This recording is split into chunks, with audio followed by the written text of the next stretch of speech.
Ito ang kuwebas din ng Sarayan. Ang kuweba na ito ay pinaniniwalaan na may elemento na nakatago o misteryo dito sa lugar.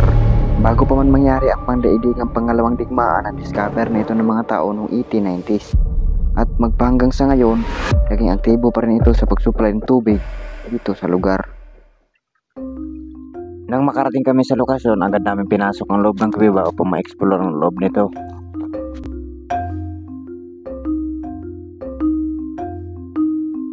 So ngayong araw, andito tayo ngayon guys sa isang kuweba sa kuweba din na Sarayan upang i-explore natin ang area. So sa ngayon, andito kami ngayon sa ilalim upang ipakita sa inyo ang paligid ng kuweba. So this cave was discovered noong early 80s. So mga before World War II, ang place nito guys is na-discover na ng mga tao. Maliban sa mga rock formations ay may matatagpuan din tayo dito ng mga limestone. Masikip ang loob ng kuweba, kaya napagdesisyon na namin na pasukin ito upang mas ma-explore namin ang buong area. Mahirap ang entrance ng cave, kaya nahirapan kami kung saan kami dadaan sapagkat ang loob nito ay nababalot ng mga damo.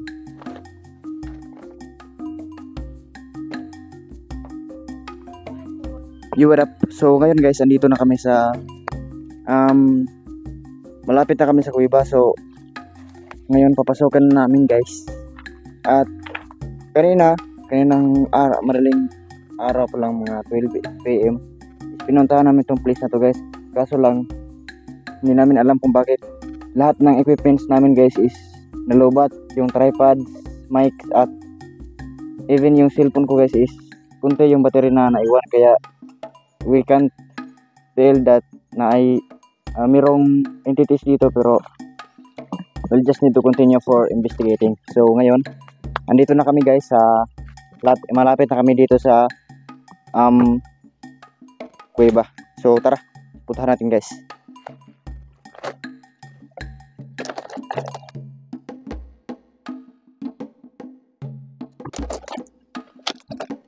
So mahirap ang daanan guys, at mabato ang daanan. So dito sa paligid, yan,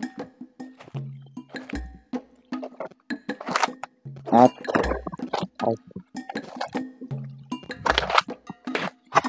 so dito sa itaas ko guys, sa itaas na bahagi is mayroong mga bato dito na malapit na rin mag-collapse. So napakadelikado sa atin, or especially sa mga explorer gaya natin, na hindi mag-iingat kasi may possibility na mag-collapse itong itaas. So dito may napansin din akong nest ng isang ibon. So tingnan natin kung anong ibon tong may nest dito guys. So ito parang nest ng ibon guys. Check mo. Iba at 200 ba?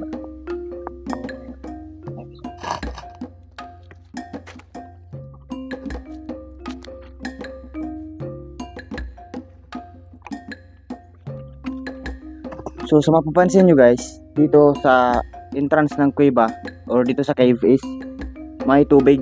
So ang tubig nito guys is galing pa sa taas ng bundok, kasi itong cave na to guys is I think meron itong lagusan na papunta dito, kaya yung tubig is malamig kasi under the ground pa siya galing. So para mas ma-explore pa natin tong buong cave is kailangan natin pumasok sa loob.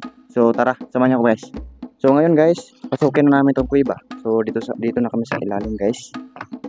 At mahirap ang sa loob kasi mayroong tubig dito guys na hindi naman talaga sa kalakihan na tubig, pero may possibility pa rin guys na mababasa tayo kapag dadaan tayo dito sa tubig. Pero we still do our best para mapunta natin tong loob ng kuweba. So tara, pasokin natin. Kailangan ko ng lights man. So itong dito sa loob guys dito sa loob na ng kuweba is, oh my god, nakakatakot na siya guys kasi nakakadilim.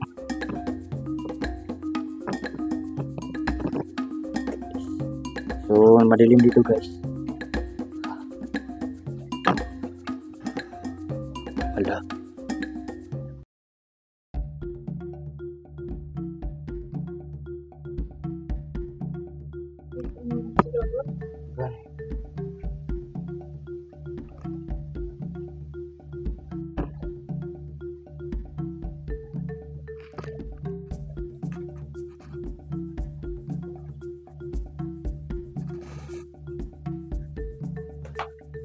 So ngayon guys is mahirap tayo dito makapasok sa loob kasi napakadilim.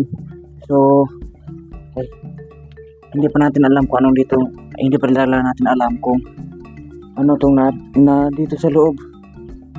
Napakadilim guys sa paligid. We can see the entrance of this cave. My goodness, oh, Jesus Christ. So sa mapapansin nyo is maraming limestone dito guys.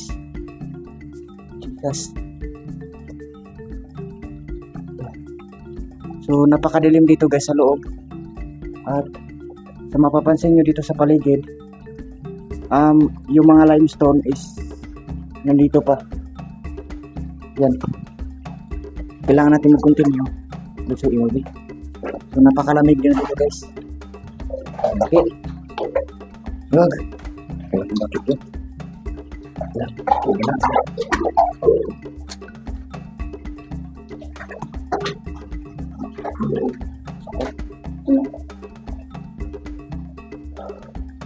Natatakot ako guys kasi yung formation or yung pinatayuan namin ngayon is nasa kalagitnaan ng kuweba.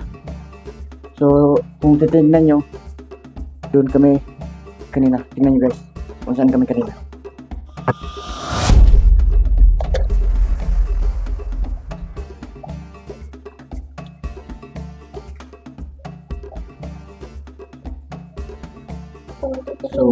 So ito yung loob ng kuweba guys. Yan. So kanina is gumagalaw sa paligid. So kanina guys is napakong ka. So kanina guys is doon kami nanggaling kanina.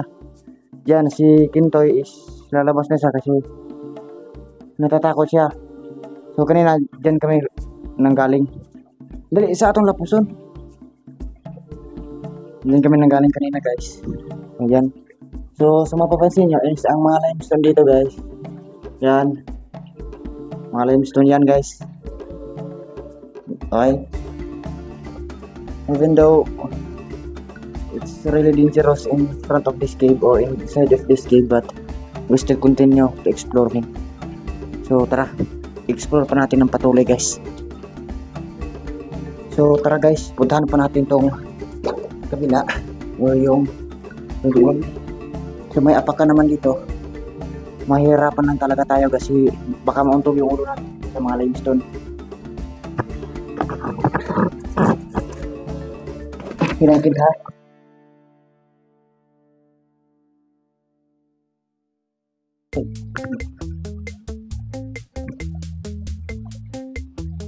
So sa ngayon guys, ang inupuan ko ngayon is ito na yung kabila ng pinasok namin na kuweba. So ngayon guys is nakalabas na kami dito sa kuweba. So yan sa mapapansin nyo dito, samahan nyo ko guys. So sa makikita nyo, wait lang.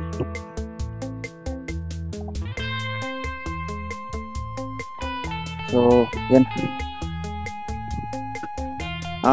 ang kinakatayuan ko ngayon is ito na yung outside ng kuweba. So kailangan ulit nating humanap ng ibang paraan para makalabas kasi mas delikado guys kung babalik tayo sa ating dinaanan kanina.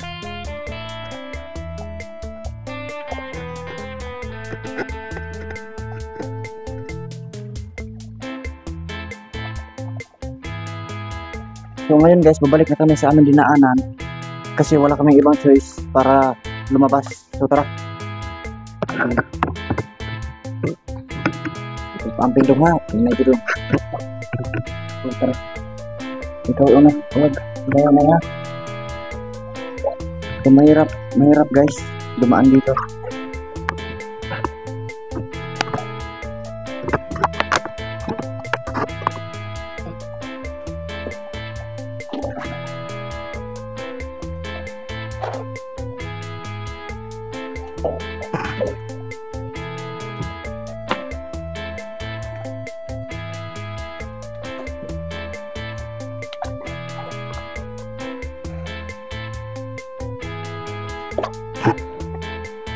Yes. So ngayon guys, nakalabas na kami dito sa kuweba at nakalimutan ko dito para sa entrance guys is makikita natin yung mga limestone rin. Nakita nyo sa paligid is limestone rin yan guys, at sana maging bukas ito sa publiko at magiging tourist destination to guys, kasi kahit hindi naman sa kalakihan pero meron naman talagang nakakamangha na mga tanawin. So yun lang muna yung mga video natin sa ngayong araw, or matagal na hindi nakapag-upload kaya sinulit na lang pupunta dito sa kuweba. So yan lang, kita-kits next video. So don't forget to subscribe and share this video, and always remember, be yourself and trust the process. So thank you guys.